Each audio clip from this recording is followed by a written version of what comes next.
வலைக்கும் வரஹ்மத்துல்லாஹி வபரகாத்துஹு. பயந்து கொள்ள வேண்டிய பொருளாதாரம்.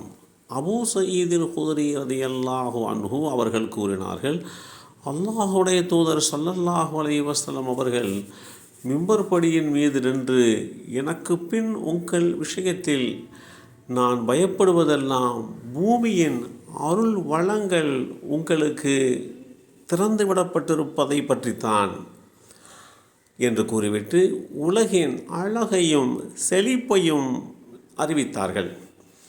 அவற்றில் முதலில் ஒன்றை கூறி பிறகு மற்றொன்றை கூறுவதாக சொன்னார்கள்.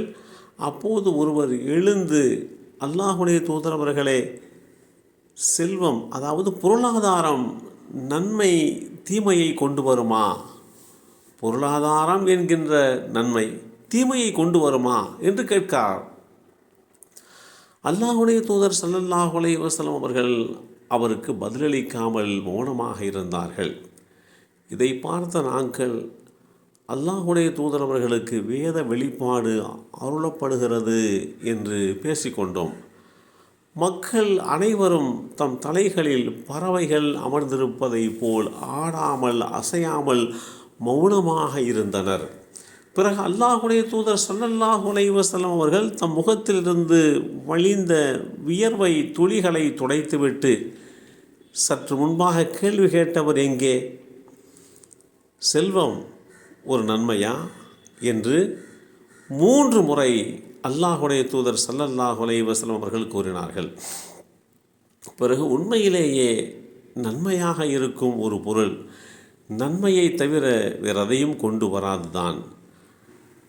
நீர்நிலைகளில் கரைகளில் தாவரங்கள் விளையும் போதெல்லாம் அவற்றை கால்நடைகள் மேய அவை நச்சுத்தன்மையுடைய புற்பூண்டுகளையும் சேர்த்து தின்பதாலும் அதிகமாக தின்று விடுவதாலும் அவை அவற்றை வயிற்று நோயால் கொன்று விடுகின்றன அல்லது மரணத்தின் விளிம்பிற்கே கொண்டு போகின்றன.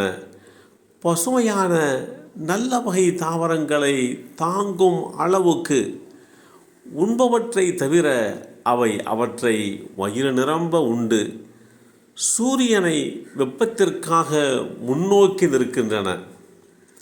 பிறகு சாணம் போட்டு சிறுநீர் கழித்துவிட்டு செரிமானமானவுடன் மீண்டும் மேய்கின்றன.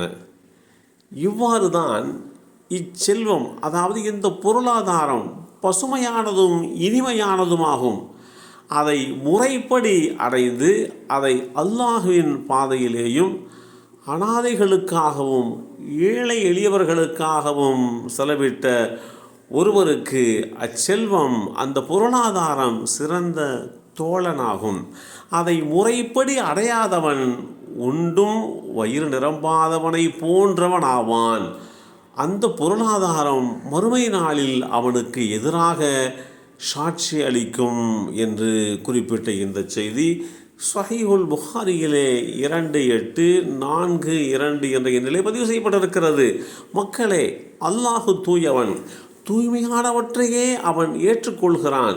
அல்லாஹ் தன்னுடைய தூதர்களுக்கு கட்டளையிட்டவையெல்லாம் நம்பிக்கையாளர்களுக்கும் கட்டளையிட்டிருக்கிறான் என்று அல்லாஹுடைய தூதர் ஸல்லல்லாஹு அலைஹி வஸல்லம் அவர்கள் கூறிவிட்டு, தூதர்களே, தூய்மையான பொருளிலே இருந்து உண்ணுங்கள், நற்செயலை செய்யுங்கள், நீங்கள் செய்வதை நான் நன்கு அறிபவன் என்கின்ற அத்தியாயம் 23 வசனம் 51 ஓதி காட்டினார்கள்.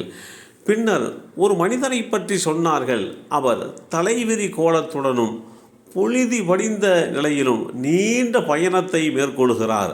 அவர் தம்முடைய கரங்களை வானை நோக்கி உயர்த்தி, என்னுடைய இரட்சகனே, என்னுடைய இரட்சகனே என்று பிரார்த்தனை புரிகிறார். ஆனால் அவர் உண்ணும் உணவு தடை செய்யப்பட்டதாக இருக்கிறது. அவர் அருந்திய பானம் தடை செய்யப்பட்டதாக இருக்கிறது. அவர் அணிந்திருக்கக்கூடிய உடையும் தடை செய்யப்பட்டதாக இருக்கிறது. தடை செய்யப்பட்ட உணவையே அவர் உட்கொண்டிருக்கிறார். இத்தகையவருக்கு எவ்வாறு அவருடைய பிரார்த்தனை ஏற்றுக்கொள்ளப்படும் என்று அல்லாஹுடைய தூதர் ஸல்லல்லாஹு அலைஹி வஸல்லம் அவர்கள் தெளிவுபடுத்தி காட்டினார்கள். ஆக ஒருவர் படைத்த இரட்சகனை பயந்த நிலையிலே அந்த பொருளாதார விஷயத்திலே நடந்து கொண்டு சம்பாதிக்கக்கூடிய முறையாக இருந்தாலும் சரி, கொடுக்கல் வாங்கலாக இருந்தாலும் சரி, அந்த பொருளாதாரத்திலே அந்த செல்வத்திலே அவர் பயபக்தியோடு நடந்து கொள்ள வேண்டும். அதுவே அவருக்கு ஏற்றம் தரக்கூடியது, நன்மை தரக்கூடியது. எல்லாம் வல்ல அல்லாஹு தஆலா அப்படிப்பட்ட ஏற்றம் தருகின்ற, நன்மை தருகின்ற செல்வத்தை, பொருளாதாரத்தை நமக்கும் நம் சந்ததிகளுக்கும் வழங்கி அருள் புரிவானாக. அஸ்ஸலாமு அலைக்கும் வரஹ்மத்துல்லாஹி வபரகாத்துஹு.